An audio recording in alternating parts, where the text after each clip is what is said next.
So as long as they check and it's within the cross-hatched area, it's good. Obviously, if it's below that, it's going to be bad because the engine's running without any oil. But on the same hand, they shouldn't overfill it if they're adding oil. So all they have to do is, once they wipe the dipstick off, is just put it inside there. You don't have to screw it all the way down. Then just pull it back out and check. And this one is at the top of these ridges, which is perfect. Okay? At least check this at least once in the morning for sure.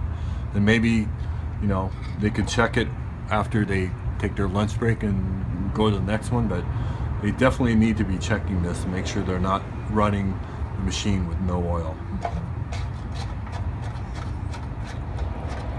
Okay.